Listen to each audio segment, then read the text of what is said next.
श्राद्ध, क्या अर्थ है शब्द का और क्यों आवश्यक है श्राद्ध करना, और यदि करें तो कैसे करें और इसके करने से फल क्या मिलता है, आइए जानते हैं। श्री राधे।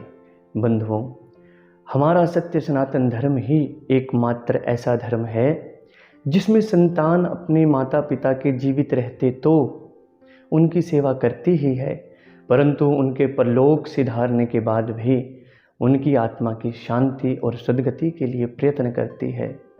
तो उन्हीं परलोक सिधारे दादा परदादा और माता पिता की प्रसन्नता और तृप्ति के लिए संतान के द्वारा श्रद्धा भाव से अर्पित किए जाने वाले अन्न जल तर्पण आदि की क्रिया को ही श्राद्ध कहा गया। लेकिन क्यों आवश्यक है, क्यों करें? क्योंकि हर व्यक्ति के ऊपर 3 ऋण सदा रहते हैं। पहला देव ऋण, दूसरा ऋषि ऋण और तीसरा पितृ ऋण। जो पहले 2 ऋण हैं उन्हें चुकाया जा सकता है, लेकिन पितृ ऋण को कोई आखिरी सांस तक भी नहीं चुका सकता, क्योंकि माँ बाप के समान कोई दूसरा त्याग कर ही नहीं सकता। जो माता पिता अपने संतान के लिए कर सकते हैं वह कोई दूसरा कर ही नहीं सकता। तो पितृ ऋण को चुकाना तो असंभव है, लेकिन पितृ ऋण को अपना कर्तव्य मान करके हमें श्राद्ध अवश्य करना चाहिए। अरे श्राद्ध की महिमा को तो मुगलों ने भी गाया। जब औरंगजेब ने अपने पिता शाहजहां को कैद में डाल दिया तो वह अपने पिता के लिए एक टूटी फूटी मटकी में नपा तुला सा पानी भेजा करता था, और शाहजहां ने उस पानी को देख करके कहा कि ऐ औरंगजेब, तू कैसा बेटा है, तू कैसा मुसलमान है जो अपने जीवित पिता को भी प्यासा रख रहा है। अरे लाख वंदनीय और प्रशंसनीय है वह हिंदू जो अपने माता पिता को, जो अपने मृत माता पिता को, मरे हुए माता पिता को भी अन्न और जल अर्पित करता है। तो मुगलों ने भी महिमा गाई।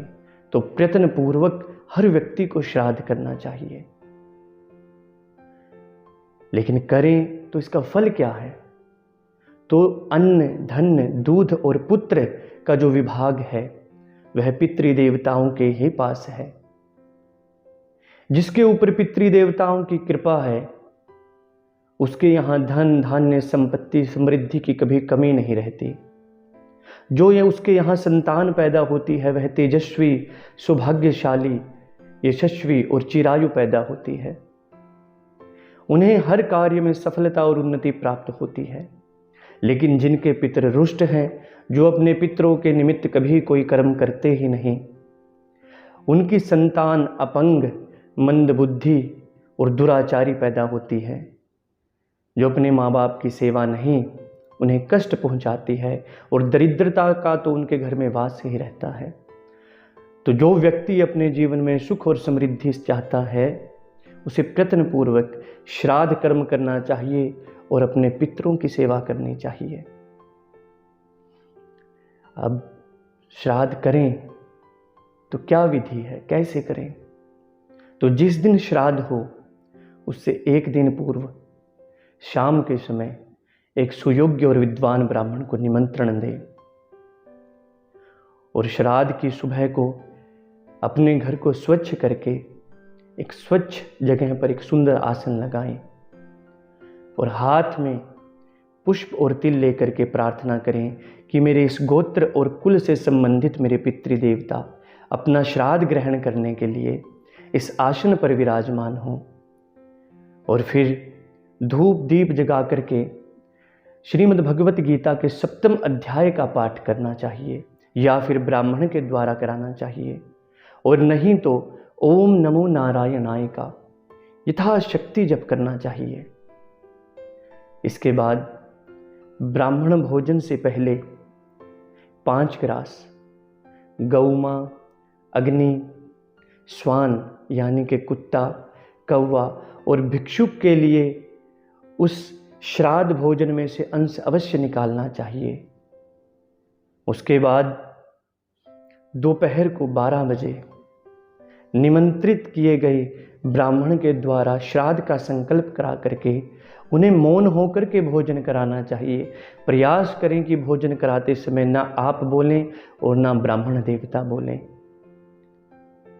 और भोजन कराने के पश्चात ब्राह्मण के हाथ धुला करके उन्हें यथाशक्ति दक्षिणा और फल दे करके उनका शुभ आशीर्वाद प्राप्त करके उन्हें विदा करना चाहिए। लेकिन जिस आसन पर ब्राह्मण को भोजन कराया उस आसन को तभी नहीं उठाना चाहिए। शाम को 4 बजे पुनः उस आसन के करीब बैठ करके हाथ जोड़ करके प्रार्थना करनी चाहिए कि हे पितृदेवताओं, आप हमें अपना शुभ आशीर्वाद प्रदान करके अब गंगा जी को प्रस्थान करें। और फिर 3 बार ताली बजा करके उस आसन को उठाना चाहिए। तो यह विधि है श्राद्ध करने की। तो प्रयत्न पूर्वक इसी विधि से श्राद्ध करना चाहिए। लेकिन किसी कारण से, किसी अभाव में जो इस विधि से नहीं कर सकता, उसे गौ माता और गरीब को तो भोजन कराना ही चाहिए।